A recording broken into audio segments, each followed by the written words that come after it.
Hello and welcome everyone to Policy Central, your one stop destination for all things policy. I am delighted to have you join me, Indrani, along with my fellow colleagues Nidhi and Medha.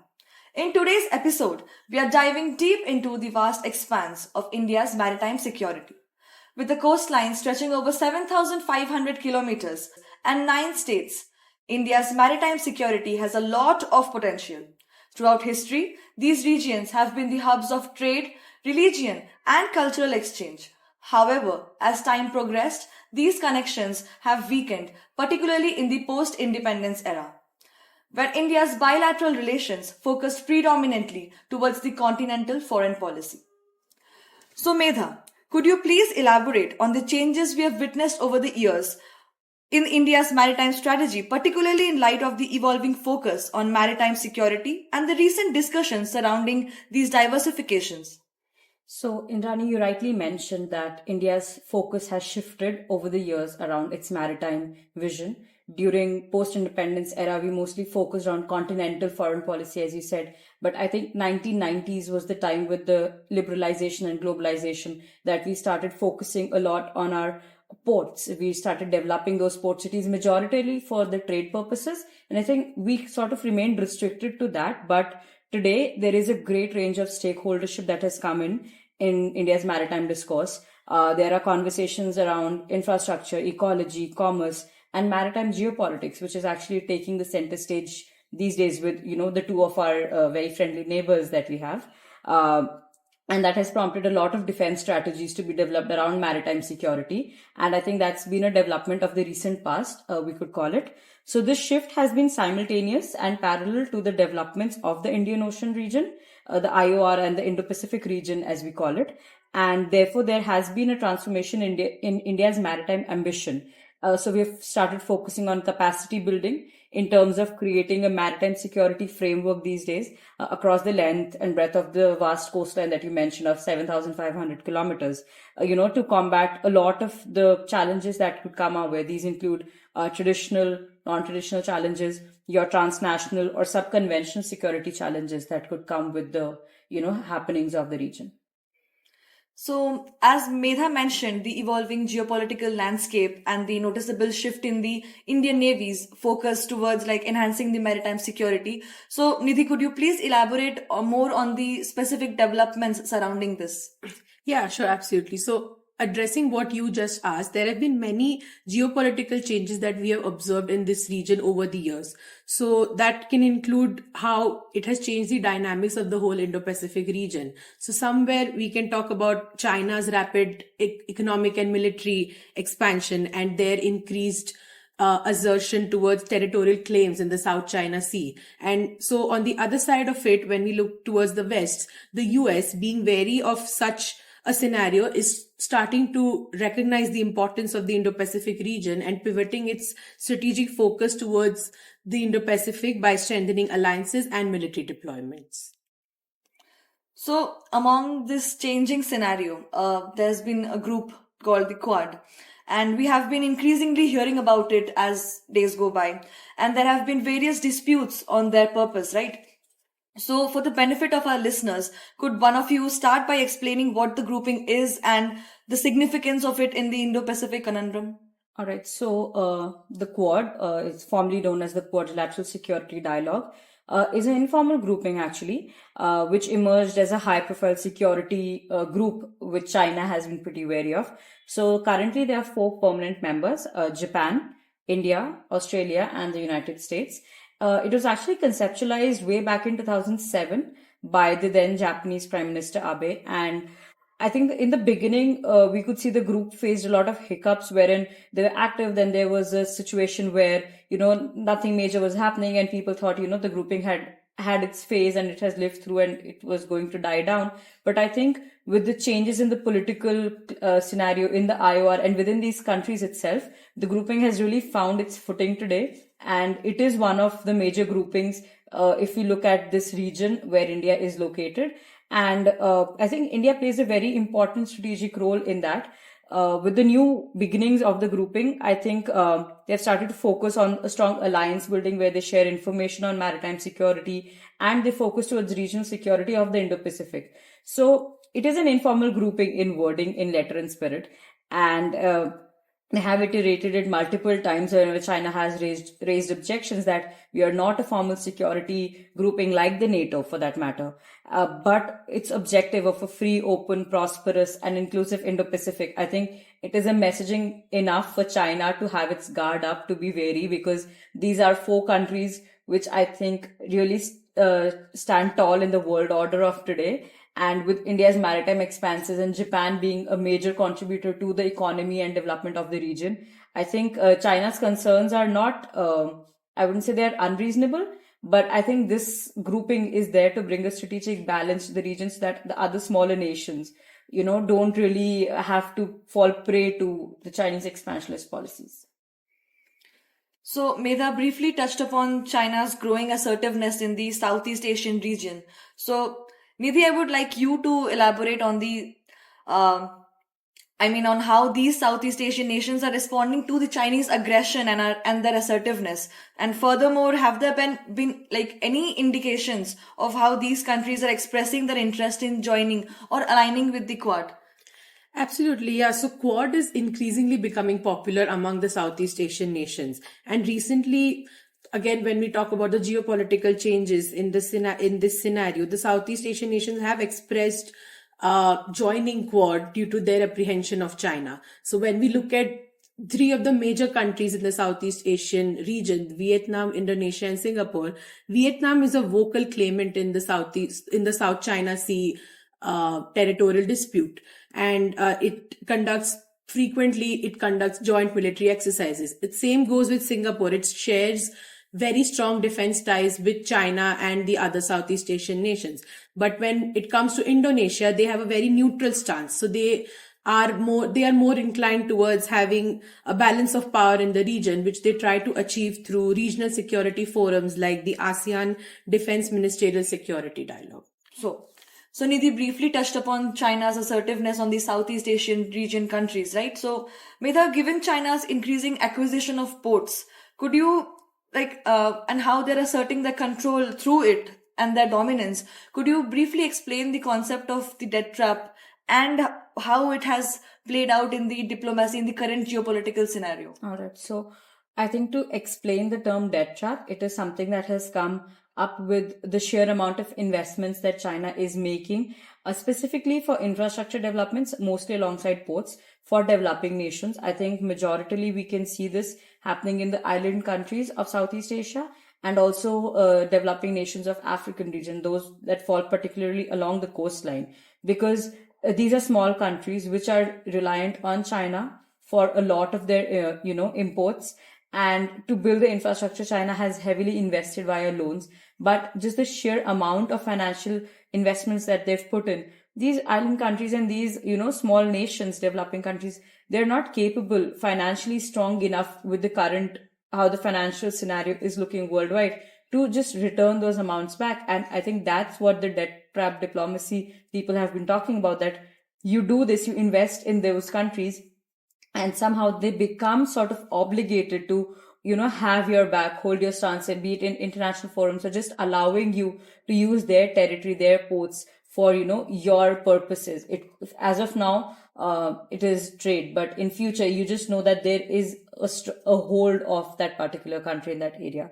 So through these investments and development projects, they have started to build a network. That network has been termed as the string of pearls by analysts. So to understand what it is, so it's referred to as a geopolitical theory that, China is building a network of ports, of naval bases across the IR region. So if we talk about the expanse of it, it starts from the Chinese mainland, goes to the South China Sea countries, then covers the Strait of Malacca, a very important,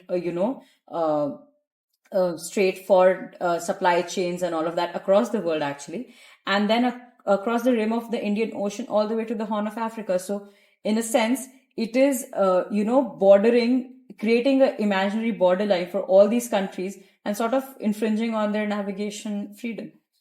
So, Medha, if I may add to what you explained about string of pearls and China's growing importance there in that region, this development is a serious concern for Southeast Asian nations again, because it's a restriction to their freedom of navigations within their own waters. So this development is one of the major reasons that the Southeast Asian nations are more open towards their interest of joining Quad like groupings. And so they, for example, even if they join something like Quad or any other regional grouping like that, they also need to employ hedging strategies by maintaining good relations with China and stress Quad to also leverage competition between the major powers and to secure their own interests. So it's a really tightrope to balance. So Nidhi, you very briefly mentioned about the string of pearls, and I would like Medha to elaborate more, I think, on the relevance of the string of pearls in India's context. Yeah, so Nidhi did mention that the concept of string of pearls, as days go by, it's becoming more popular. The countries are become varying of it because it is a line of control of sorts, right? Where they know that if it has the potential to restrict movement for countries. If a frictious scenario had to arise in that region, given circumstances, it's not a very difficult task for China to pull off.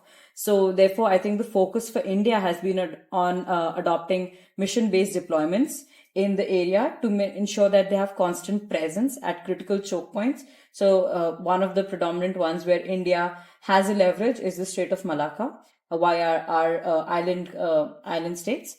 So currently the strategies that are in place would be your satellite-based surveillance systems, your aerial reconnaissance, and information sharing agreements with your partner countries. So majoritarily Quad and Southeast Asian countries. The ASEAN countries, I think, are increasingly inclining in joining this approach.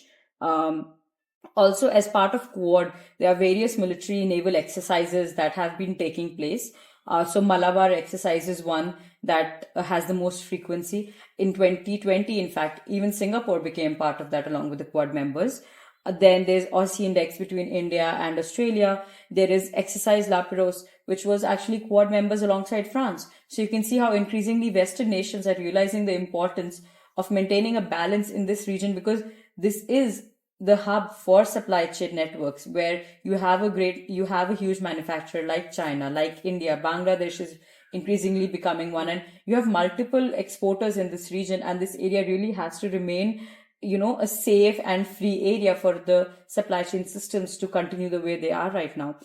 And I think such exercises ensure that there's periodic movement in the area and the strategic balance is maintained. They also have something called the freedom of navigation operations, which they conduct to curtail China's control over these critical sea routes. And all these activities, I think, are conducted to ensure that we have our eyes out on the sea. We are able to see what China is doing, because one country cannot be present across the expanses of the IOR. And that's why the diplomacy, the relations really come into picture. And all the activities undertaken by these countries bilaterally or via Quad are all in adherence with international law. So we are clear over there. And I think for India, the one good thing here is because of our location and because of how countries are viewing the situation, it is greatly enhancing and promoting our diplomatic and military partnership with like-minded countries. And people are more and more joining, this grouping to ensure that, as Nidhi said, it's a tightrope balance for a lot of countries in the region. But I think they're realizing the importance of taking that risk, of maintaining that stance. And I think it's playing out as we can see. So, Nidhi, considering India's geopolitical landscape and its strategic location, which island do you think in the eastern periphery would be more experienced in countering or tackling China's aggressiveness? So, when we talk about the eastern side of India, located in the southeastern part of India, around 900 kilometers off coast, is the archipelago of Andaman and Nicobar Islands, which consists of around 570 of islands, out of which only 36 are inhabited. But when we talk about Andaman and Nicobar separately, Andaman is a much bigger island and is highly populated. But Nicobar is a smaller group of islands, which is also close to the coast of Indonesia. So these islands also sit astride major shipping lanes like the Malacca Strait and the 6-degree channel. So they occupy a crucial location at the juncture of Bay of Bengal and the Andaman Sea, which again makes them immensely strategically important in terms of the string of pearls. Medha, would you like to add on to that? I think Nidhi, told us the exact location and what we are dealing with in terms of Andaman and Nicobar, their capacity in terms of geographic territory. So, in geopolitical terms, a term that has been popularized by an American strategic thinker, Alfred Mahan, was the unsinkable carrier of India. That's what they refer to the Andaman Nicobar Islands as because of its proximity to the Strait of Malacca. And it's the fact that it provides us that gateway into the Southeast Asian nations, a major point of control for us where we can really come to realize its importance. We can use it very strategically, and I think India has realized that potential because in 2019 itself there was a sanction of rupees 5,650 crores given exclusively for military infrastructure in that area, to build the capacity all over.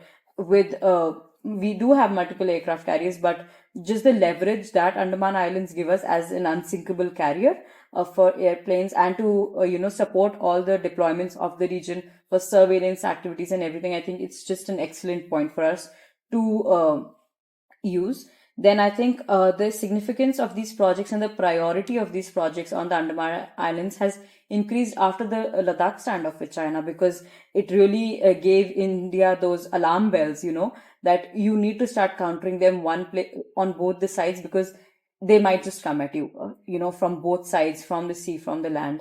And I think India has started realizing that even though there is no activity as such happening, targeting India towards their side, they should just be prepared to the best of their ability to hold something off if it may rise. So, in our discussion, I think there has been a lot of times where we mentioned the Strait of Malacca and we spoke about, you spoke about that. So, before we conclude, would you like to talk about what it is and what is the significance of it? All right. So, the Strait of Malacca falls, between the Malay Peninsula and the Indonesian island of Sumatra, and it connects the Iowa to the South China Sea. Two of the very, happening places if we talk about maritime and geopolitics of the current time. And this is one of the most important choke points in international supply chains as well. So I think if we talk its area, it is approximately 550 miles, which would be roughly around 885 kilometers. It is only that much of a stretch, but it is extremely important because it is one of the busiest shipping routes across the world. It handles a significant proportion of trade in terms of oil, your natural gases, your goods, and between continents of Europe, Middle East, and Asia. So it is very busy. That is a major choke point. If anything happens in that region, it affects all of us in a sense. And even talking the environment perspective, which is now increasingly coming in, the strait really has a sensitive ecosystem and biodiversity, which requires management because amongst all this geopolitical tension and defense strategies, we should not forget that side of the story as well, where, to maintain the ecological integrity is equally important for us. So I think countries around the Malacca Strait would be Indonesia, Malaysia, or Singapore. They are the ones constantly engaging in diplomatic dialogue to ensure that passage is free from, tension, free from blockades, because that would just mean, I don't know, we've not had a scenario where the strait has been blocked, but I don't think anybody would argue that if the strait had to see some, friction in that area, it would end up impacting a lot of things. I think that provides a comprehensive picture. And I think before we conclude today on our discussion, I would like the both of you to summarize quickly on what we have briefly discussed or touched upon. Yeah. So again, we discussed maritime security issues, India's strategic importance in the region. So what I feel is beyond these traditional concerns, there are new issues also emerging, something like climate change or maritime piracy and cybersecurity. So to briefly touch upon some of the issues that could occur in the future, which could be trade activity. Trade activity could attract more of trade piracy in the region and other criminal actors. So increase in the shipping traffic could again lead to an environmental concern in terms of potential oil spills or increasing human activity, which could threaten the marine ecosystem of the region. Again, a strong military presence would, though, be beneficial for India, but it could also be perceived as a threat by other neighboring nations. So, in terms of how US and China would manage their competition and how the other regional powers in the region, including India and the Southeast Asian nations, would cooperate, would determine stability and prosperity in the region. And India, being a key player in the Indo-Pacific region, could be a very key player in balancing the relationship with US and China while promoting a multipolar regional order. Medha, would you add on to that? Yeah, so I think Nidhi rightly mentioned that there are a lot of things happening apart from military. So we need to have certain regulations that are not one country enforcing it on the rest, but we have to come up as a region, form equations based on cooperation, mutual cooperation, and requirements of different places. But I'll talk from a military standpoint now, from a security standpoint actually. I think India has built its naval target. So I think by 2030 we are aspiring to have 3 more aircraft carriers to our fleet, multiple modern warships that we have said, and 200 aircrafts for naval use only. And I think there was a report that I was going through, and it said that we are also looking at acquiring 6 Scorpion class submarines. So that, along with the nuclear energy that India is building, I think we are investing heavily on surveillance side of things, because I think that is information, be it any realm of today's scenario. Information is what gives you the leverage, is what gives you that extra bit to against your not against your opponent, but to give yourself that leverage. I think information is key, and that's why I think information sharing programs with our strategic partners, be it Quad members, be it the ASEAN members. India is trying to reach out to the ASEAN members. So I think in 2018 we held a joint naval exercise with Indonesia. It's called Samudra Shakti. So just ensuring that all these initiatives that India has been taken, they continue. They don't happen in isolation, but they're a continuous thread of things, because this will, one, allow India to reach out to more countries, like-minded countries who are also wary of China's expansion, and build diplomatic and military ties with them. ASEAN is a place where India has been trying to tap with its Act East policy, Look East, Act East policy. So that will be something that we should really build on. I think the current set of people that we have, the thinkers, they have been focusing big on diplomacy, on reaching out to the East Asian countries and their significance. Then there have been multiple bilateral exercises with Singapore, with the Indonesian Navy, as I mentioned, at the Sunda Strait. So all of this, and I think building Andaman and Nicobar in a sustainable way. Because while military and security are important aspects to protecting national sovereignty and integrity, the environmental impact should not be left behind, given how India is going big on environment these days across the various international conferences that we are attending. So while INS, I think Kohasa has been sanctioned for North Andaman to extend the airstrip, and floating docks and all have been sanctioned, all of this should be done keeping the environmental aspect. Nidhi mentioned how that is something that we need to start focusing on and not leave it behind for later. So that, and just regional cooperation and diplomacy is the way to go with a country like China, which you need, but you cannot let it get way dominating for other countries to be suffering because of that. Thank you, Medha and Nidhi, for summarizing such a broad topic in the limited time we had today. It's clear that India is adapting to the evolving geopolitical landscape, leveraging its strength while mitigating challenges to safeguard its strategic interest in the Indo-Pacific region. This is Indrani, Medha and Nidhi signing off.